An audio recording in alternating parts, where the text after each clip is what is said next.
Hey everybody, thanks for tuning in to another episode of Esoteric Literacy.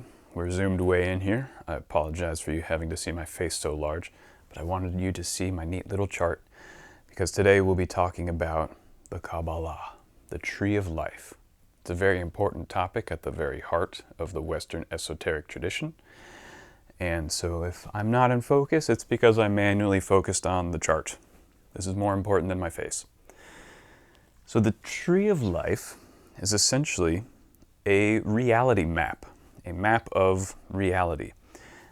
It can help you understand essentially any concept, whether it's religious, psychological, emotional, scientific, material, spiritual, whatever. Pretty much everything that you can possibly imagine can be mapped into here somewhere and help you understand it. It can help you understand the concept or the thing's relationship to other concepts and things, to yourself, to the universe, to God, to spirit, to your emotions. You can compare and contrast everything with everything else by finding where it maps out and how these interactions occur. And there are many reality maps that people use, including the I Ching of the Chinese tradition, tarot cards, and divination systems, scientific systems. There are plenty of reality maps out there, mathematical, symbolic, and so on. And all of the different reality maps that have been used throughout time generally can be mapped onto each other and work pretty well together. And as you can tell, this looks quite similar to the Nordic 9 worlds concept of reality, although this one has 10 worlds, but close enough, right? You can map the different symbols of the I Ching onto here. You'll notice that the tarot deck has also been mapped onto here, and you can mix the different reality maps together and get a more comprehensive reality map. And that's the beauty of the Tree of Life, the Kabbalah, is that over the centuries, since the medieval era, people, philosophers and magicians and scientists and spiritual visionaries and so on have added to it and developed it over time. The Tree of Life is kind of a living tradition that people kind of put their own spin on it, put their own take on it. And of course, some are more accurate than others. You can disagree with some additions or amendments and so on. And you can do this by exploring the reality map yourself, using your own mind, your own being, and we'll get into that. But essentially, the Tree of Life is here to help us make sense of reality and to explore reality, to explore our own self, our thoughts, our feelings, our consciousness, the events that we experience in our life. It can help us understand the universe itself, the world, space and time. It can help us understand cultures and civilizations.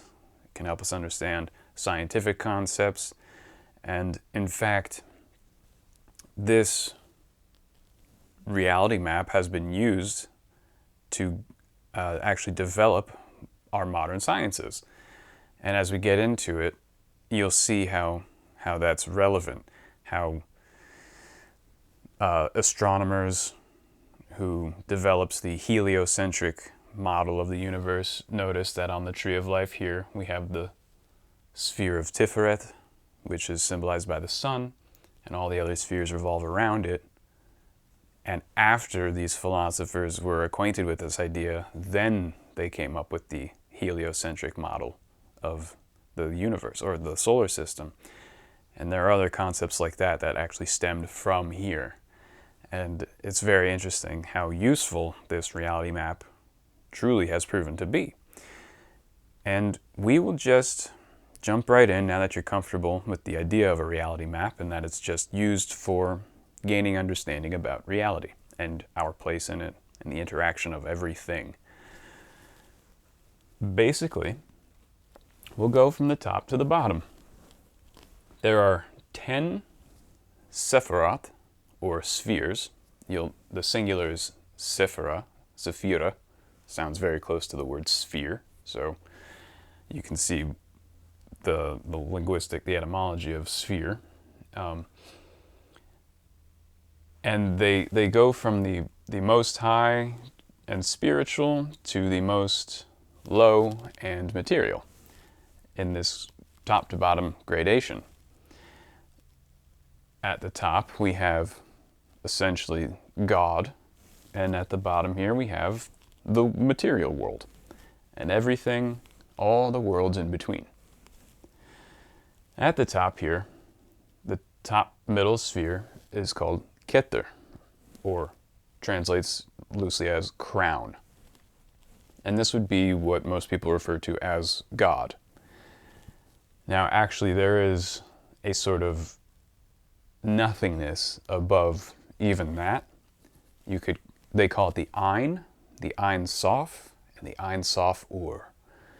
And these are basically three layers of absolute nothingness. Ein essentially means nothing, Ein Sof means boundless nothing, and Ein Sof Ur means essentially a light-filled boundless nothing.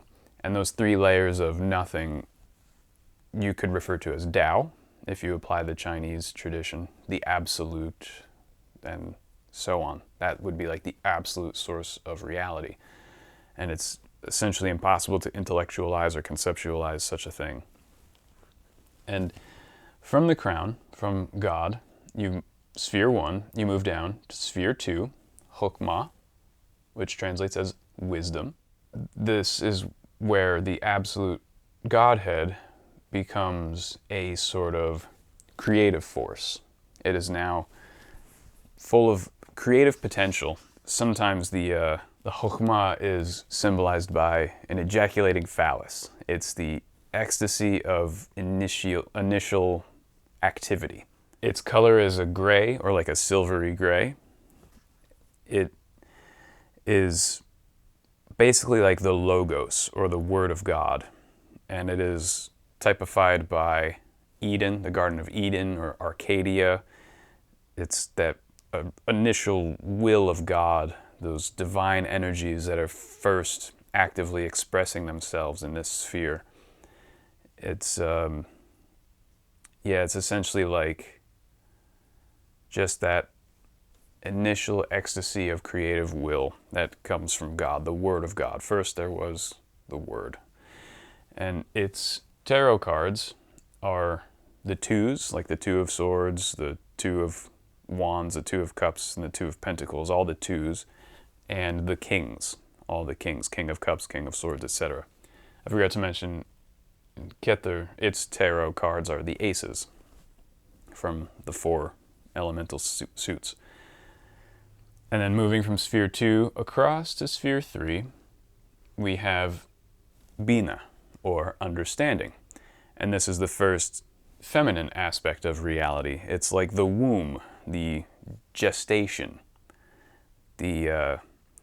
when the creative will is gestated into something. It has to go somewhere and be gestated into something. This is like the very, very, very beginnings of the idea of form, or something that's about to take form. It's like the mother of the universe, the Virgin Mary, the womb, the black gestative silence. Its color is black, like the darkness of the womb, and it is essentially impregnated by the second sphere. And its tarot cards are the threes, all the threes, and the queens. And this is the first sphere that is associated with a planet, and the planet is Saturn. The other two spheres are not associated with planets. They're a bit more transcendent and just don't really have symbolic associations all that much, or planetary associations rather. The male aspect and the female aspect unite and start to gestate something that can be created. The thing that is created is the beginnings of the world. Here we have sphere 4. Now I'll get into all these different connections later, but for now I'm just going to explain the spheres. So we go from 1, 2, 3, 4. Here is the sphere of Chesed, translates as mercy. It is symbolized by the planet Jupiter in the color blue.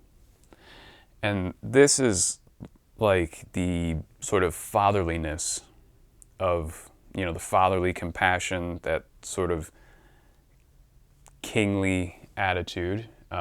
Its tarot cards are the 4s.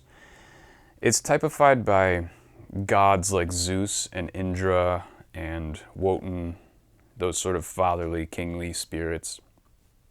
And it is the first sphere that can be said to be part of the material universe. This is space where things will exist.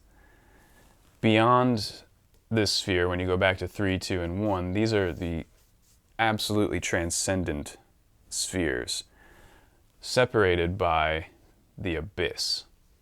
This space here is known as the abyss, with a secret 11th sphere that we'll get into later. But you'll see this 11th sphere has no connections to any of the other spheres. And we'll get into why that is. But between this lower world and this upper world, there is an abyss. Basically like a spark gap with no real direct connections.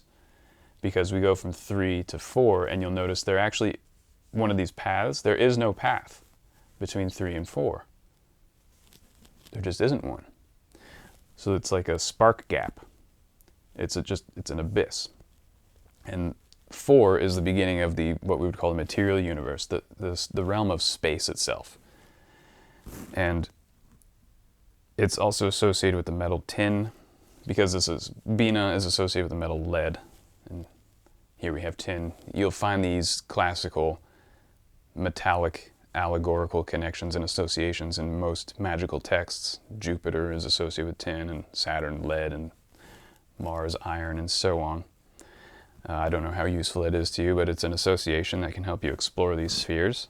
It's basically like the stability, the space, the stability of the universe, the world that's going to be made, the space within which it exists. And this sphere is psychologically about defending the defenseless, and fatherly compassion and orderliness, charity, abundance, and wealth, the sort of Jupiterian, Zeus-like qualities. And from 4, we have this path to sphere 5, called Gebura, which translates as strength, symbolized or associated with the planet Mars in the color red.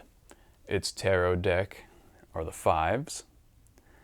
And this is a sphere of, it's typified by gods like Ares and Kali in her destructive aspect, Tyr and Horus. It's associated with war and conflict and severity. Its metal that is associated with is iron. This is where the concept of time is introduced. If space is introduced here, this is where the concept of time is introduced. You can think of it philosophically that in order for conflict or war to occur, the passage of time must occur, because a conflict is a thing that happens over a duration of time. So time is introduced into the universe in this sphere.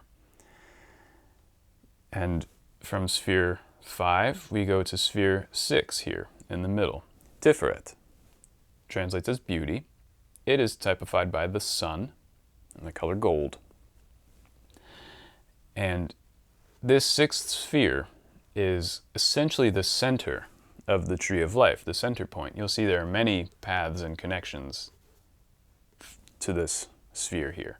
This sphere is associated with the messianic figures, the dead and resurrected gods like Jesus and Mithras and Osiris and so on, these sort of solar deities. The messianic solar tradition is centered around this. And it is also the highest sphere of humanity. It is like the ideal, perfected human being is basically from this sphere. This is like our higher self lives in this sphere, dwells in this sphere, and a purified, spiritualized human being basically operates from this place. It's the central sun of this system. And you can see it is also the top of a cross. The lower worlds here form a cross. And this is the top of that cross. And we'll get back to that. And from sphere 6, we move into sphere 7, Netzach, or victory, associated with the planet Venus, and the sevens in the tarot deck. This is a sphere of pure emotionality. This is basically love, surrendering to love, typified by goddesses like Freya and Aphrodite. It's the heart. You'll notice the color green, and the heart chakra in the visualizing tradition of Kriya Yoga is colored green. This has more to do with the collective consciousness. If human consciousness begins here, we have space, time, and then the beginnings of consciousness or human consciousness. This is human emotion, and it's on a raw collective level. It's empathy and compassion and things like that. We move across now from sphere 7 to sphere 8. Hod translates as splendor. It's associated with the planet Mercury, the color orange. And this is the sort of sphere of intellect and communication. It's said to be the realm of magic and magicians. It's where language comes from. So if emotion was introduced here, intellect and language is introduced here. It's typified by gods like Hermes and Thoth and Odin with his discovery of the runes. Mental faculties, discrimination, analysis, things like that, rationalism, and if victory is the sort of collective emotionality of the whole human race, this Hod is where individuality is now introduced. From sphere 8, we move to sphere 9. Oh, also, if you're familiar with my other videos, the 8th sphere has associations here, and we'll get into that. So from 8, we go to 9, which is Yesod, or foundation, associated with the planet of the moon. And this has to do with your dreams, your imagination, it has a lot to do with romance and fantasy, particularly sexual fantasy. It's called the foundation because when we want to move from the earth and explore the higher spheres, you need a pure, well-developed, strong imagination to navigate your spiritual journey. Without that foundation of a really strong, well-developed imagination, you're not going to get very far in your inner searching and your spiritual philosophizing. And it's also from the reverse. So that's the foundation of, a human wanting to go upward, but also from a spiritual impulse moving downward into manifestation. This is the foundation of the world. This is where all the energies, all the spiritual impulses come together, and it's the last step before they're manifested as the physical world, the kingdom. So it's also the foundation of the world. You can think of humanity's dreams and desires and imagination is what creates everything: culture, civilization, technology, the way we interact with each other, our goals in life, what we want to do. Basically, everything that is the world comes from the human imagination. So it's also the foundation of the world itself. So that foundation goes both ways. It's for the foundation of a human's spiritual journey upward, and the foundation for the world itself as a spiritual impulse manifests as the world. And then from sphere 9, we travel down to sphere 10, called Malkut, or kingdom.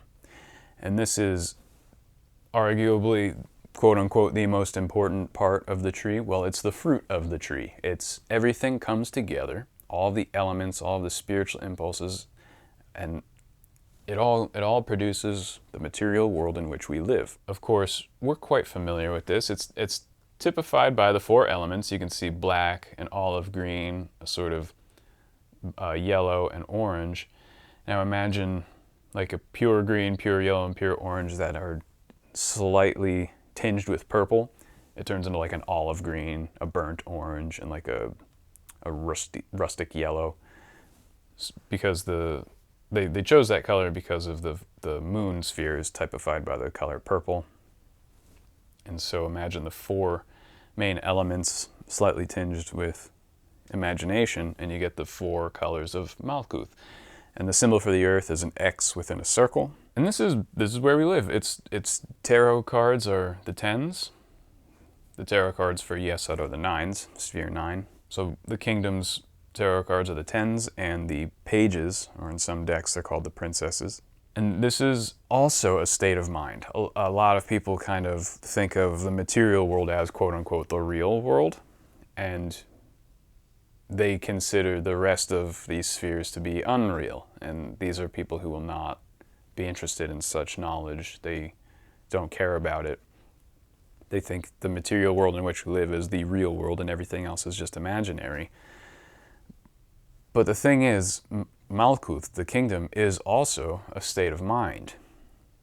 And it's important to remember that. So when you want to explore the higher spheres, or when you want to explore or climb the tree of life, a lot of people like to skip their meditations and rituals and explorations of Malkuth because they think, well, I live here, I was born here, I know everything I need to know about this world, I'm going to skip it, go right to the moon. This would be a mistake. You need to do your meditations and explorations of this world because it's not so obvious what this world is. Even though you experience it all day, every day, you might not fully understand its nuances or what it truly is. And to drive that point home, to prove that, like the rest of these spheres, this sphere is also just a state of mind, is the fact that you don't directly perceive anything. If you just consider your physiology for a moment, you have 5 sense organs. Those 5 sense organs are essentially specialized bundles of nerves, and those nerves form a nervous system, these sort of wires that connect to your brain, and then your brain to whatever you are, whatever is perceiving. So your sense organs perceive the environment around you. Those perceptions get turned into electrical signals that travel through the nerves and into your brain, and then your brain translates those electrical signals and then delivers them to your consciousness. Whatever you are, whatever your consciousness is, sees what your brain is translating. And so you are actually separated from your environment by your nervous system, and you do not directly perceive your environment. Your perceptions are translations of perceptions of your sense organs. Your sense organs perceive or sense something, and then it gets translated, and then you perceive that translation. Therefore, this world is really only occurring inside of your consciousness. You don't have a direct connection to this world. Well, you do and you don't, and it's just a translation. It's a state of mind. And anyone who has taken hallucinogenic compounds, which I don't recommend, but hey, you do you, will know that with just a slight alteration of your brain chemistry, your perceptions of reality are utterly transformed into something completely different. You essentially enter a different world, especially with the more potent types of these substances, where you can completely dissociate from your human earthly existence and you're something and somewhere completely other. So when you realize that this world you live in, Malkuth, the kingdom, is just a state of mind, then you will know that it's very important to explore this state of mind first and foremost before trying to climb the rest of the tree. So now that we're familiar with a basic overview of the spheres, very, very basic, superficial overview, we can look that this tree is broken up into 4 worlds. The first world is just spheres 1 and 2. It's known as Atziluth, or the creative world, symbolized by the element of fire. So these two worlds, the Most High, the Godhead, and the first creative will, create the basic creative impulse for the universe. These are like the will of God sort of thing. The third world is just this one sphere, Binah, the feminine aspect, the mother of the universe, the sort of, the queen of reality. She has her own world, her own sphere.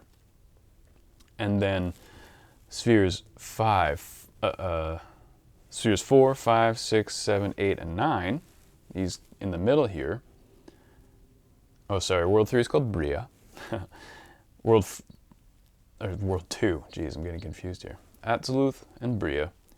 And then these 4, 5, 6, 7, 8, and 9 are known as Yetzirah, and they are the formative world. Essentially, these are the formations of reality, the, space, time, consciousness, emotion, intellect, and imagination. All the things that come together to basically form what we know as the world. And its element is air. The mother's element is water. And then we have the last world, which is just Malkuth, known as Asaya. The material world, the earth, typified by the element of earth. And so you have those 4 worlds. And now there's another interesting configuration that you can look at. I mentioned the cross that we see with Tiferet as its crown.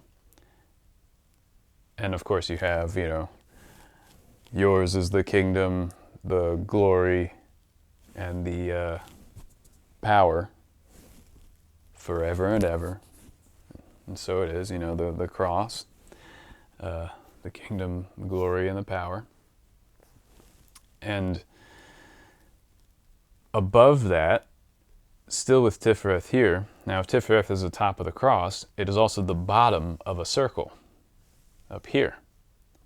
And this could be like the higher world. And so Tiferet is the center of this lower cross and this upper world circle. And if you notice, a lower cross and an upper circle is like the symbol of Venus. And this has led some philosophers and magi to consider that the underlying impulse of all of reality is love, Venus, the Venusian energy.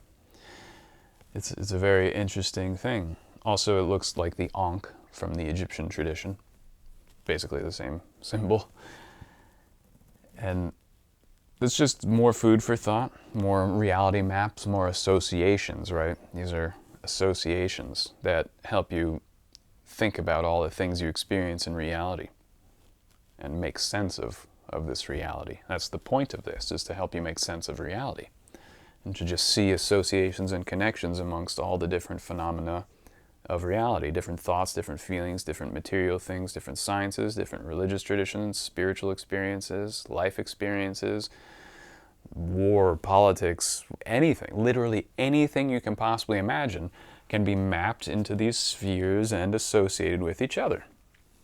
And to help build these associations, we have all these paths between all the spheres. These are how these spheres interact with each other and connect with each other. It's also how you can move from Malkuth to the spheres. And we'll start again at the top, and we'll see that from 1 to 2, we have this path here. Now all these paths, there are 22 paths, and there are 22 letters of the Hebrew alphabet, but I'm really, really bad at writing Hebrew letters. They don't look right at all, so I didn't write them here because it would just look like squiggles. But you can easily find that information, the different Hebrew letters that apply to each path. I'm sorry I didn't write them. But I wrote all the tarot cards that these paths are associated with, and there are 22 trump cards in the tarot deck and 22 paths, and they map perfectly one onto the other. And the first tarot card, from 1 to 2, we have the Fool. Oh, it's not going to be in focus. Oh man, manual focus, here we go. Anyway, the Fool card is fresh starts, beginner's mind, excited, almost naive, just anything is possible, right? You're at the beginning of something new. Also, between the crown and Binah, understanding, we have the magician. The magician is, that sort of masterful, godly spirit that is connected, in control of all of the elements, and so on, and is ready to create something with them, can put them into whatever form he wants, which is sort of the purpose of the mother of the universe. She gathers the energies, the masculine energies, which are just sort of jizzed out all over the place. She makes something with them. She condenses them and collects them and gestates them, like the magician who collects and controls the 4 elements and does something with the 4 elements. Between the masculine and the feminine, we have the Empress, of course, which is the fertile, Venusian queen, usually shown as a pregnant woman in the symbolism of the tarot. And of course, the interaction between male and female is impregnation in the classical sense. From 3 to 4, there is no path. Like we said, there's an abyss between this upper world of this sort of trinity here and then the lower world of the created universe. There's no direct path, but there are indirect paths through the abyss. And when the male and female energies create a baby, we have the card of the Lovers, which a lot of people see as the bringing together of 2 things, which is true in certain interpretations, but it also, you'll notice in tarot symbolism, the Raphael, this archangel up in the sky here, has a sword. And there's a process in alchemy called solve et coagula, meaning to dissolve or divide and separate and to bring together. The sword is a tool of separation. The Lovers is actually a card of separation, typified by the symbol, the astrological symbol of Gemini. The twins, which are separated. Now, of course, a child is separated at birth from its mother. So we have the Lovers card that goes down to Sephiroth, the beginning of human consciousness, the first man, right? Adam, or, Jesus, the Son of God, or Adam, the first man. So this is, the Lovers can fit here on this path as a sort of separation between the upper realm and the lower realm as well, with the abyss. So the Lovers can actually show a cataclysmic separation of when a baby leaves the womb and the umbilical cord is cut, or some cataclysmic event which separated the top of the tree from the bottom of the tree, or something like that. Or you could look at this as the bottom and this is the top, because these are technically the roots and this is technically the fruit. So this tree is kind of upside down. You'll see that in a lot of mythological symbolism, upside down trees, and it's referring to the fact that the spiritual world is the root of the material world and the material world is the fruit of the spiritual world. So this is kind of an upside down tree. That's an interesting path that a lot of tarot readers tend to misinterpret. I'm not judging them. They like to say positive things about love and bringing people together, and that's great and has relevance, but in this case it can also be a separation, and it's the alchemical process of separating something so it can exist as a divided up universe with many, many parts. There's lots of things in this universe. There's not just one thing. It's not just one spiritual Godhead. It's a universe of stars and planets and people and animals and trees and all sorts of various phenomena that occur over durations, that arise and cease, that are born and die. There's lots and lots of stuff here. So it's basically like the Godhead divides itself, and then those things can recombine themselves, the coagula part of the process. So you divide things apart. These things explore themselves and explore the world and come back together in an improved and purified way. So you can divide, improve upon it, and then bring it back together. And that's the solve et coagula. Beneath understanding and strength, we have the Chariot, ruled by the astrological sign of Cancer.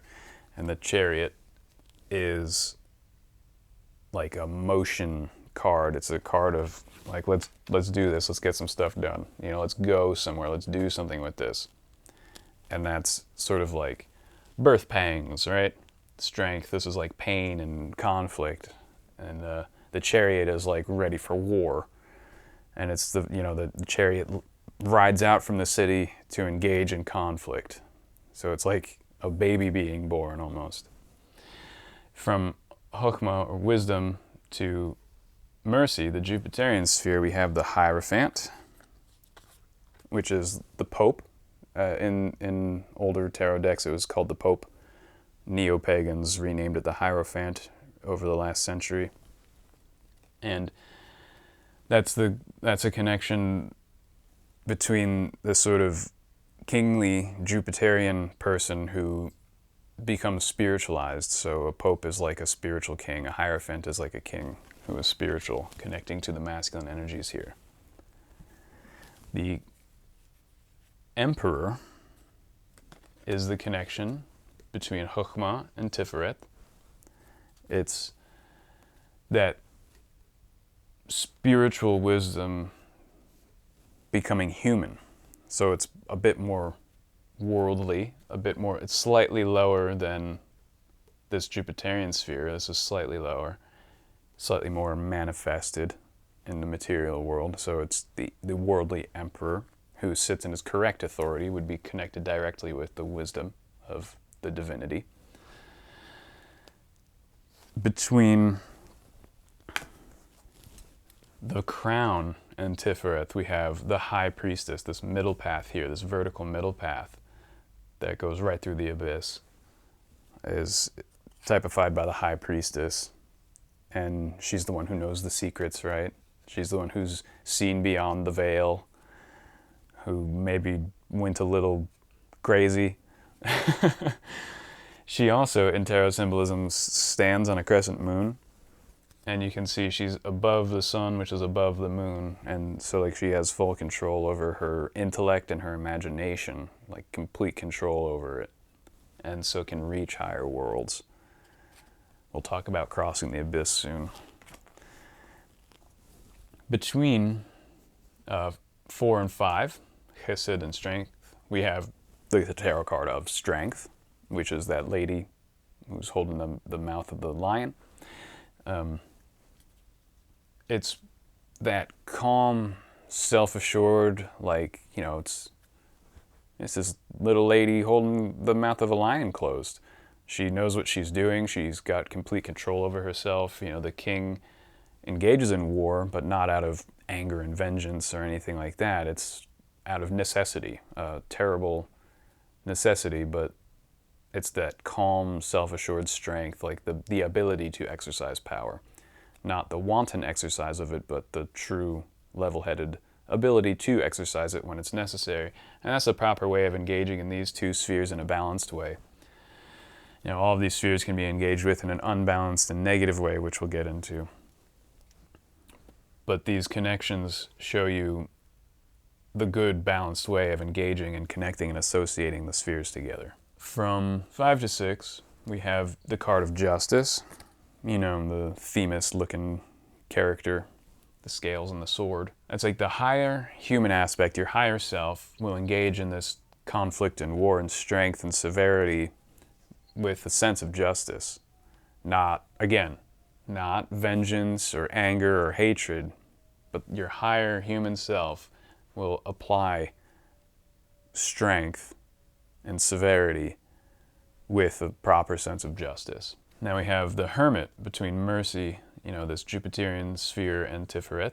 We have the Hermit, which is the contemplative aspect of a human being. The higher self is guided by a light. The symbolism of the tarot is a hermit being guided by his lantern. That's the spiritual light, or God.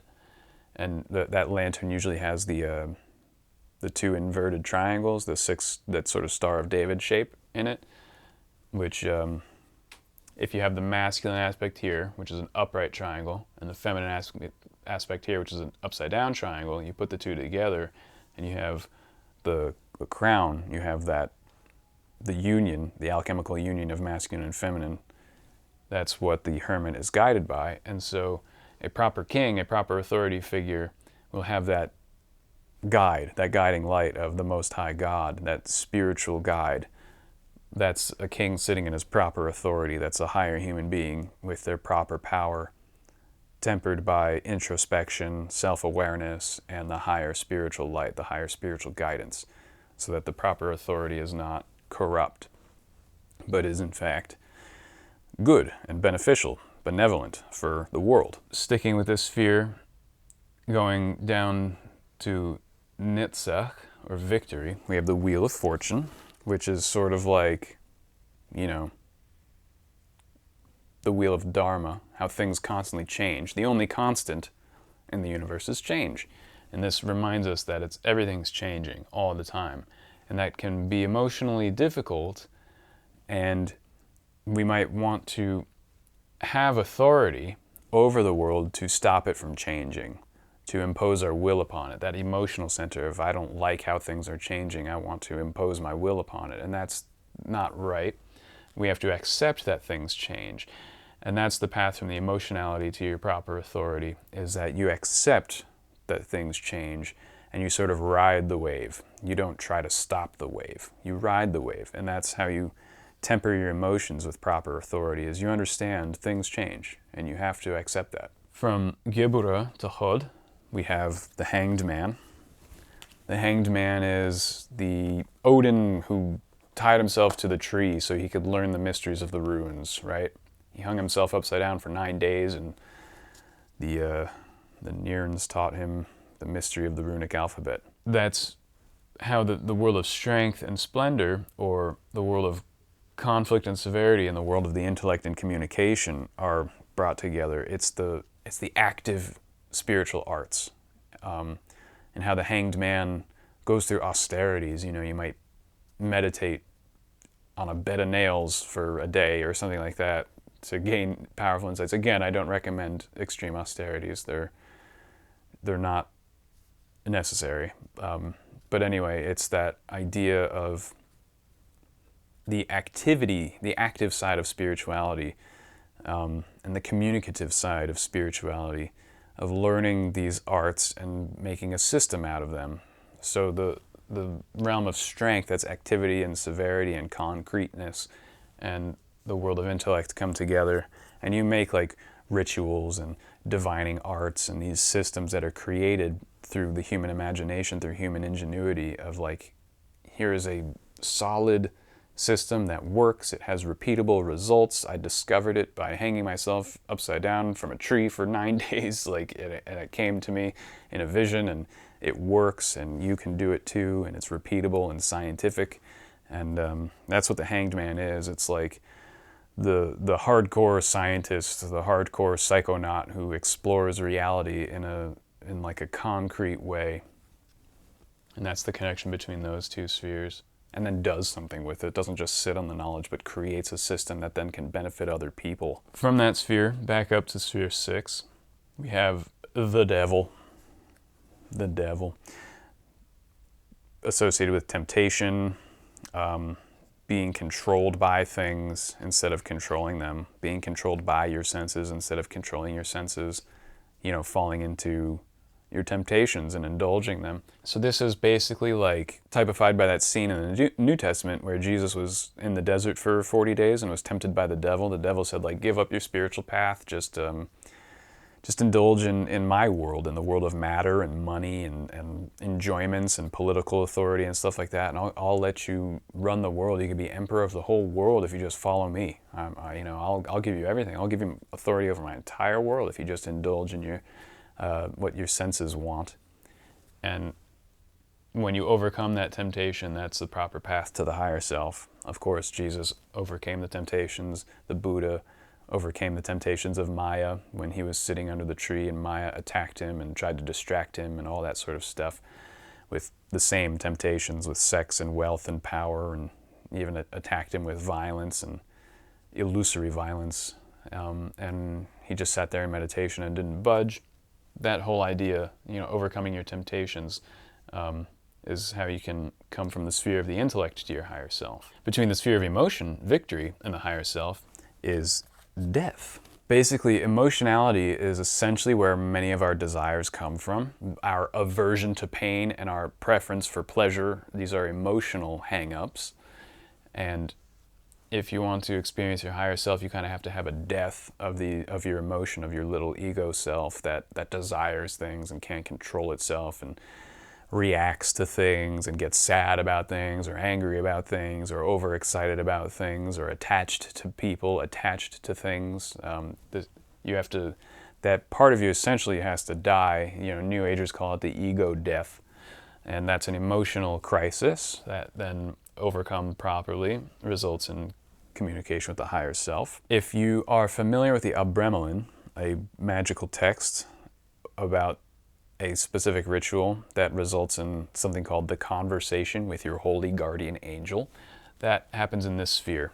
People tend to believe that your holy guardian angel is your higher self, and you can go through the ritual performances and austerities that allow you to have a conversation with your higher self, to merge with your higher self and purify your lower self and experience a degree of spiritual enlightenment. That conversation with the holy guardian angel, that whole process results in you being imbued and experiencing the powers of this sphere, Tiferet. That's just an interesting thing to think about. Now, between Tiferet and Yesod, we have the card of Temperance, this little path here. Temperance, also called art in some tarot decks, it has a symbolism of an androgynous being pouring some sort of magical fluid between two cups. This also symbolizes like modesty and self-control. It symbolizes the alchemical process of balancing out your personality, balancing all of the elements within yourself, balancing your psychology, balancing your emotions, and having control over the elements like a developing alchemist. One of the earlier stages of alchemy is to gain control over the elements, to become a magician. You first are an alchemist for a while, and then you become a magician when you've mastered the four elements. Temperance is that alchemical art, the process of balancing the elements. And so when you are a master of that alchemical art and you're a master of your imagination and can balance the four elements and conquer them and control them, again, you can have the powers of Tiferet. Between the 7th and 9th sphere, Victory and Foundation, we have the Star. Now the Star is an interesting card. It shows a woman pouring water into a lake and water onto the ground from two different containers, obviously typified by the astrological sign of Aquarius, the water bearer. And it essentially has the idea of, even in the darkest of times, you have a connection to the spiritual world, even through the clouds and out in the atmosphere and through all the darkness of this world. There are still those stars. There's still the spiritual world out there, no matter how dark things seem. Of course, there's that scene in Lord of the Rings when Frodo and Sam are at the foot of Mount Doom, and for a moment the clouds part and Sam sees a star and gives that beautiful speech that the stars still exist, even though everything's so dark down here. That's what this card is. And that's this proper connection between your emotions and the world of the foundation, the lunar world of your imagination, or the astral world. Because the astral world, the world of imagination, can be very scary and very delusional. And if your emotions conquer your imagination, so many bad things can happen. You can be a delusional wreck. You can become delirious or paranoid or imagine things that aren't happening but you're convinced they are, and things like that. So you have to always, even in that darkness, find that guiding light, those spiritual stars that are still in the sky, even though they're obscured by the clouds and the smoke and the madness. You have to remember, wait, beyond this lower world, I need to be guided by those guiding lights, your North Star. Between the intellect and that world of imagination, we have the sun, which is symbolized usually by a little baby on a horse. It's a messianic symbol, usually with a red flag. Other decks will have a male and a female baby just like chilling out and playing together. And it just has that purity, that innocence, that connection to, this is the sphere of the sun. So the coldness of your intellect, when the cold, dry intellect rules over the world of imagination, it can kill it. It can kill your imagination. You have scientific materialism, where there is no imagination, where they have no spiritual connections, no control of their imagination. They deny the existence of imagination or think it's unimportant and unreal. You know, when people say, oh, that's just imaginatory, or you're just imagining things, that means it's not real. Oh, that's just in your imagination. To those people, that means your imagination is not real. And the cold, dry intellect, when it dominates your imagination, can create that sense where there is no such thing as the spiritual world. The imagination is all fake. Your ideas are all fake. There's no soul. There's no mind. It's all just aberrations in your brain. Consciousness is nothing but a side effect of matter coming together. Matter came together to form your body and brain, and consciousness just kind of showed up as a side effect of that, and it doesn't actually mean anything. It's not real. And you can have this horrible, delusional world that you live in, where you're so smart and so intelligent and so clever that you can convince yourselves of lies like that, that you can rationalize and over-rationalize the things you experience, and convince yourself that these things are not real, that your consciousness isn't real, that your thoughts are not real. And you need to temper that with the light of the sun, the spiritual logos, the solar logos, with that, the higher human self, which is directly connected to God, that messianic higher self that we all possess within us, has to be the foundation for your intellect, so that you can properly engage with your imagination, and that you don't discount your visionary experiences or your deeper thoughts and your imaginal realm that you have within you. You have to warm it up with the innocence of the sun and the childlike wonder typified by the tarot card, the little baby riding on a horse, or the happy children playing.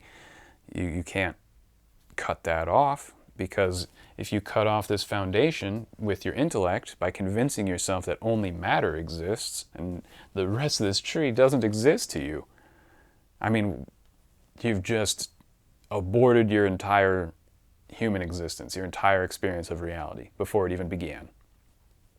You just killed off your complete spiritual journey before you even started it. And that's the whole wheat and chaff thing, and how the chaff is burned. Yeah, like people who do that, who fall into the eighth sphere in a negative way and use the eighth sphere in a negative way, only experience the lower parts of the eighth sphere and the material world, and everything else is cut off. It's gone. It doesn't exist to them. And basically that's the chaff that gets discarded in the universal scheme of things. They have no place in the rest of the universe because they decided not to have a place in the rest of the universe, because they decided that their imagination is fake. So remember to warm up your intellect with the solar logos, the messianic spirit. If you don't do that, the whole tree is cut off from you, or you've cut it off from yourself. It's an unfortunate thing. And between the sphere of the intellect and the sphere of emotions, we have the tower. Which is, very scary card. And this is like the tower getting hit by a lightning bolt, and people jumping out the windows and dying, and the tower crumbling, and it's like, something that was built up was destroyed, and all of that. And it's kind of saying, like, you can't apply your emotions to your intellect. People try to do that. Doesn't work. And you can't apply your intellect to your emotions. Also doesn't work. If you want to think about why you're feeling certain things, you can get to a certain degree, but if you try to dominate your emotions with your intellect, or try to make sense of them, you're just going to unbalance yourself. And the same thing with your emotions. If you try to let your emotions rule over your intellect, or if you try to feel your thoughts, same thing. It's going to be disastrous. You're going to become a loopy, new age, moon brain weirdo. And when these two interact directly with each other, it's essentially a recipe for just confusion and disaster. So basically these two things just need to be kept in balance with each other. You interact with them through the mediary of the imagination instead of directly with each other. When you do that, you connect them through the sun and the star, through the foundation, and that's how these two things interact. You'll have much more success keeping these things in balance. We'll go with the world here. Between the world of Yesod and Malkuth, directly we have the world card. usually typified by a woman holding a wand surrounded by a wreath, and the 4 elemental spirits of Taurus, Eagle, Scorpio, Human, and the Bull. And if you're familiar with the wheels of Ezekiel, the creatures that had a human head, an eagle head, a bull head, and what was the other one? The lion head. It's basically the world as we know it, the imagination plus the material world. This is the generator of culture and civilization and human life. And this whole connection between the material world and the world of imagination is divided by the astral world. So the world card also symbolizes the astral world. The astral world is just fucking chaos. It's like where UFOs come from. It's where fairies and elves come from. It's, you know, where you go when you take hallucinogenic compounds. It's where everyone's delusions and thought forms live. There's also truthful things in there, where the gods can interact with humans through the intermediary of your imagination and things like that. But it's also a world that you can easily get lost in and become completely deluded in. And, you know, all the hells and heavens of all the religious traditions are just in this little connection here, just in this little astral world. Everything that you think of hell and heaven and all these strange different dimensions and different worlds, they're all just here. These are all just little delusions and confusions that people fall into. Most paranormal phenomena originates from this little connection here, and it's difficult to get through.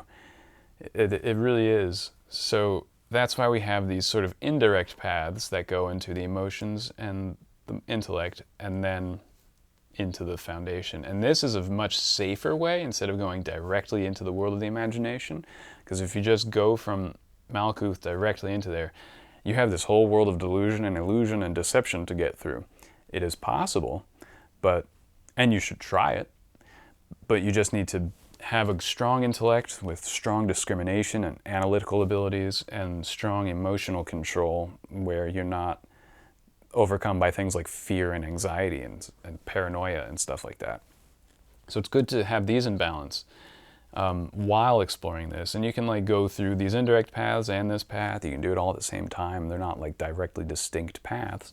That'll bring us to connecting the intellectual world with the material world through the card of judgment. This is just discernment and awareness, and it's also the apocalyptic card. You know, when you want to start exploring the spiritual world, and if you do so completely intellectually, you have to destroy your previous worldview. It's like destroying your world. You're destroying your worldview. It's the judgment. It's the apocalypse. If you have the worldview of a materialist or just someone who doesn't know anything about reality, and you want to think about spirituality and engage with it, your worldview will change. It will die. It will completely transform. It will be cast aside and destroyed. It has to be. And that's why it's connected with the intellect, because it's you being aware and thinking about this greater reality. Coming from the world to victory, or netzech, or the world of emotions, you have the card of the moon. And it's I know this sphere is the sphere of the moon, and here we have the card of the moon. And the moon is like your subconscious. It's the things that you're generally unaware of, kind of the collective unconscious and things like that. Remember, this is sort of a collective sphere. This is sort of an individual sphere.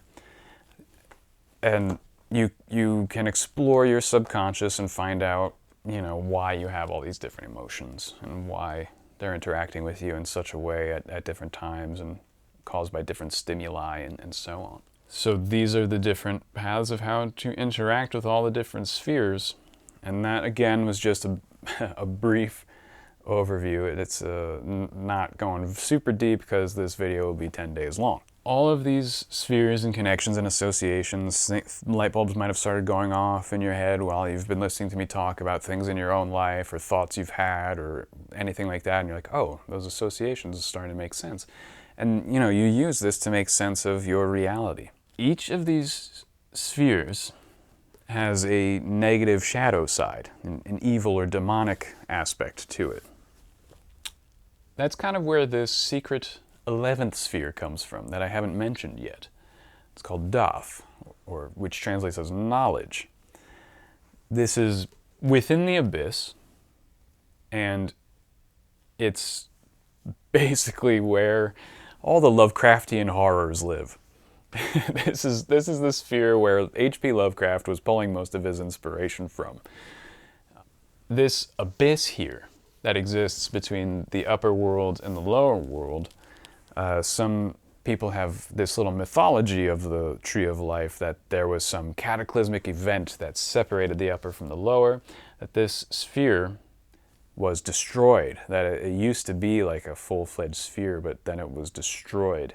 So it's symbolized by the planet that we just refer to as the asteroid belt, which at one point was a sphere, it was a planet, but then it was destroyed somehow. It's still in its current orbit, but it's in pieces. So this is like that abyss, right? Between, well, Mars and Jupiter, I think, but in this case, between Jupiter and Saturn. And yeah, so it's not a direct one-to-one relationship with our solar system, but it is pretty darn close. Most magicians, almost all essentially, will tell you when you're exploring the spheres, the highest you should go to is Chesed. That you generally should not attempt to cross the abyss, to go from 4 to 3. That basically people lose their minds in the abyss. They snap, they go crazy. They want knowledge for knowledge's sake. It's like Lucifer, who believed he could overthrow the king and become God himself, right? There's like it's essentially vain and arrogant and foolhardy, and only the most foolish people attempt to cross the abyss in their magical workings and their ascent of consciousness. Most practitioners will tell you that it's not worth it. There's no point in doing it. Even your higher self here will abandon you if you tried to do that. This is death. Like to merge back with the Godhead is death, because you re-enter your mother's womb and then you go back to the Godhead, and that is essentially like the complete obliteration of you and your personality and your life, because there's only one absolute. There's not two absolutes. You are utterly destroyed in this process. If you successfully cross the abyss and re-enter the womb, you are obliterated utterly. You don't exist anymore. You've merged with the Godhead. You're done. So, like, what's the point of doing that when that's the fate of the universe anyway? The universe will be, reabsorbed into the Godhead at a certain end of a cycle anyway. So why rush the process is basically the thinking. And of course, many magicians have tried to cross the abyss, and this is where you get like mad sorcerers and cults of Cthulhu and people like that. Aleister Crowley attempted to cross the abyss, and his life ended in he was a drug addict, and his house, the walls of his house were smeared with blood and feces and semen, and he just became a madman and just died of a drug overdose after he attempted to cross the abyss. That's, essentially the fate of pretty much anyone who attempts it, or something like that. Or you have people like Thomas Vaughan, who attempted to cross the abyss through the tantric arts with his wife, and they both just died. They didn't lose their minds or anything like that. They just died during the ritual. If we explore and do these rituals and whatnot and build associations and stuff and explore these, we can get the upper sphere in glimpses and imaginings and the philosophizings, but we pretty much stop here. And that's okay, in my opinion. There's plenty to explore, and you go even beyond Sephiroth into strength and mercy, and it's just there are risks, and each sphere carries its own risk. Each sephira has what's called a Qliphoth, or Qliphoth is the plural, like the shadow negative side. And there are two ways. There are as many ways as there are spheres to enter into the Qliphoth. But you can get to the inverted tree through the very bottom of Malkuth, the most material aspect possible. If you're just utterly materialistic and utterly anti-spiritual, you can easily slip into the inverted tree of life, where you have all the dark aspects. Or if you go up to the abyss, Daath is like a vortex, like a black hole that will suck you in and spit you out onto the other side of the tree of life, onto the inverted tree of life. And you exist in the Qliphoth. And Qliphoth translates as shells or husks, and it's like all form, no substance. When the substance of a sphere, when the true virtuous spiritual life force power of the sphere vacates and is no longer in the sphere, it becomes a Qliphoth, the shell, the husk. And it's like a dead corpse, and then that dead corpse can be invaded by, bacteria and mold and grime and demons, essentially. And it's like an inverted opposite or evil demonic version of the sphere itself. And while exploring the different spheres, you can pretty easily, if you don't take the proper banishing precautions and mental precautions, you could pretty easily slip into the dark side of the spheres without knowing it. So the exploration of these spheres require temperance and banishing ritual and a keen understanding and an adventurous spirit and just a very careful attitude about it, because you can slip into all the Qliphoths pretty easily, pretty easily if you're not prepared. Like, for example, the Qliphoth of Kether is Thamiel, ruled by Satan and Moloch, chaos and disorder, the dual contending forces. And then here, the Chikmah is inverted into Gagael, ruled by Beelzebub, and the hinderers, people who create obstacles. Here we have Satariel, which is ruled by Lucifer, and the concealers, the demons that hide things away and create ignorance and block things. Here we have Qliphoth, ruled by Ashtaroth, the devourers. This is where that abundance and charity becomes greed and gluttony and just devouring. Here we have Qliphoth, and it's ruled by Asmodeus, and the burners, just vengeful, wrathful demons that destroy for the sake of destruction.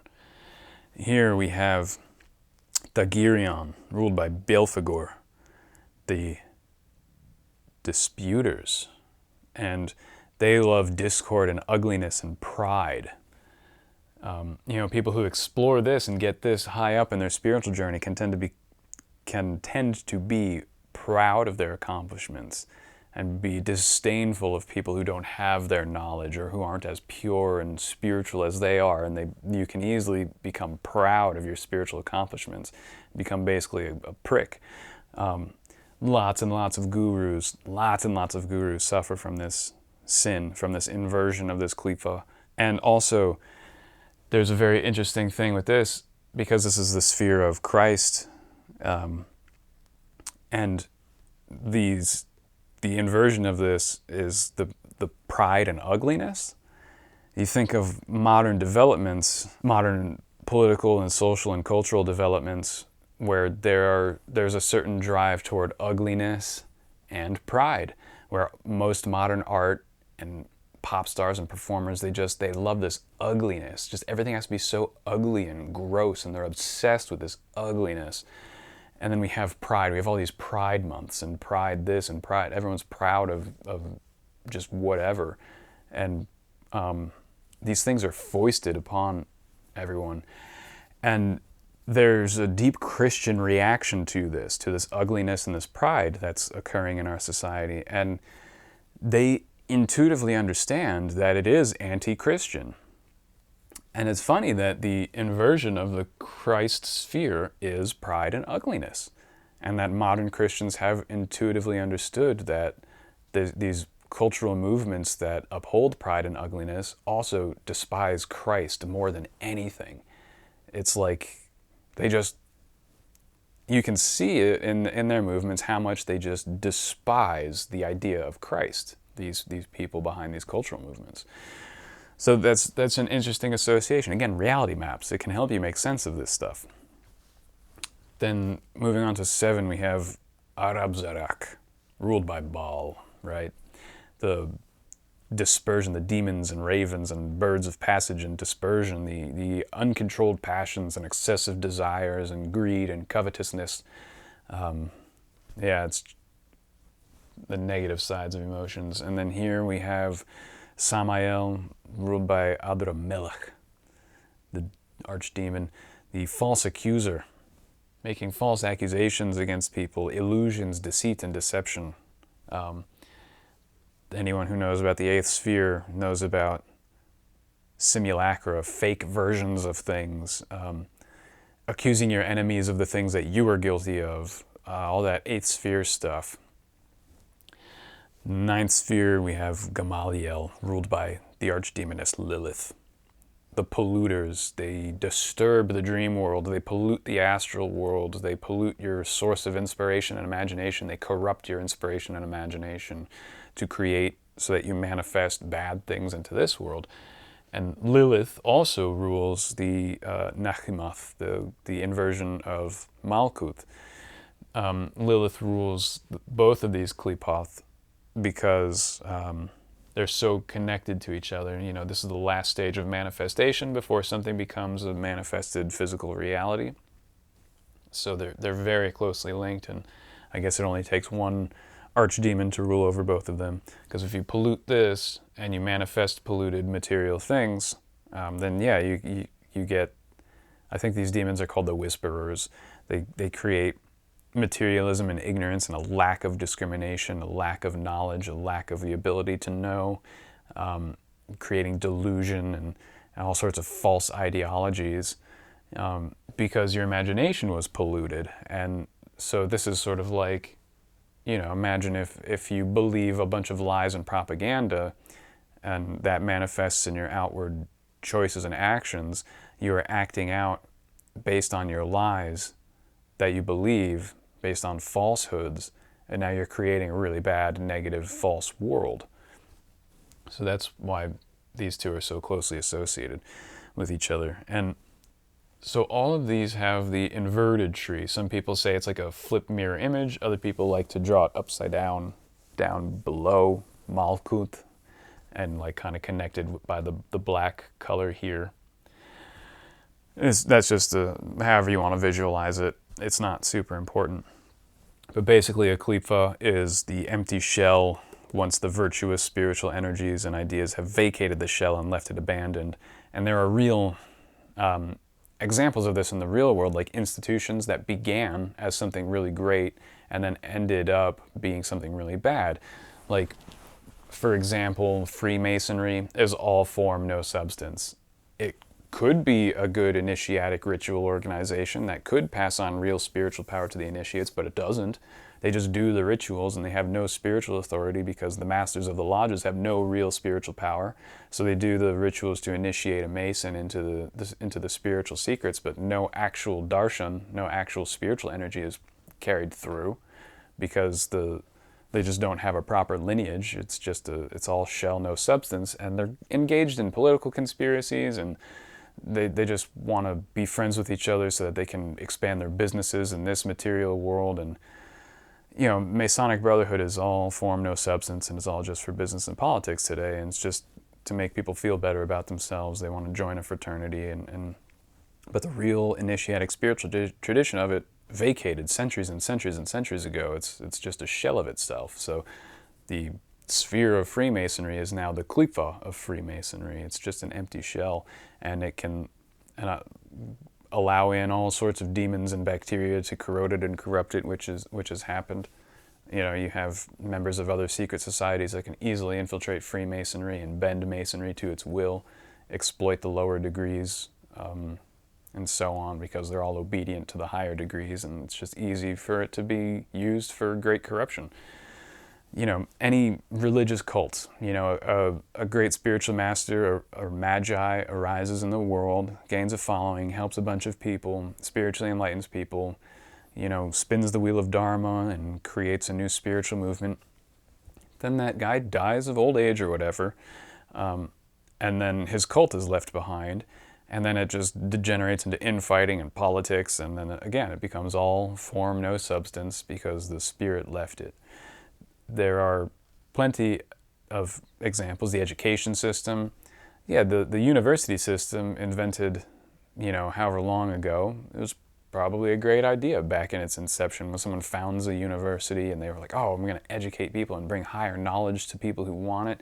And then over time, it just, over the generations, it just becomes a money scheme where now universities are there just to brainwash people and take money from you. Like, they're not useful. They're in fact very harmful. Going to college is a very bad idea these days because you're going to be brainwashed by materialistic sciences, by sociology, by all sorts of crap that you should just not be thinking about. And they're going to take tens of thousands, even hundreds of thousands of your dollars to brainwash you. You're going to pay for the brainwashing.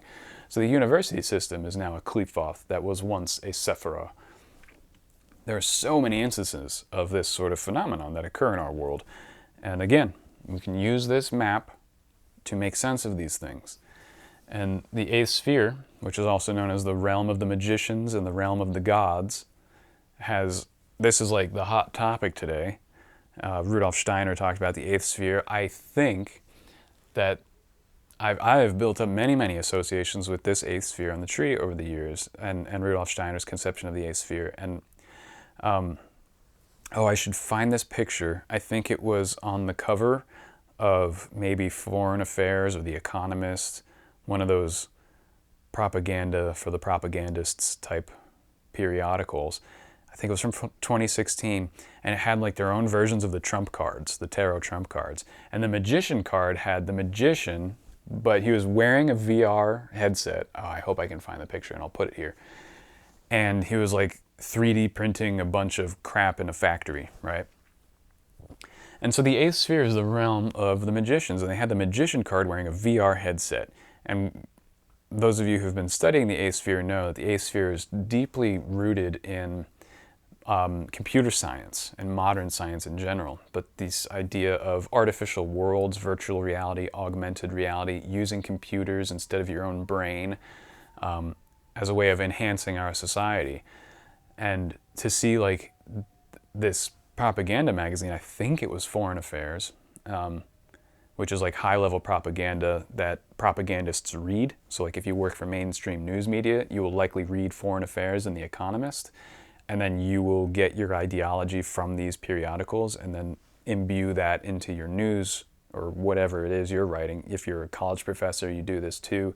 It's propaganda consumed by propagandists. It's like the memo that management sends down, right? And they had their own weird versions of their trump cards. And that eighth sphere realm of the magicians, that's that corrupt Silicon Valley stuff. It's my opinion that the Silicon Valley types are trying to climb the tree of life using materialism and materialistic science and the Qliphoth. They're stuck in the Qliphoth, and they think they're climbing the tree of life.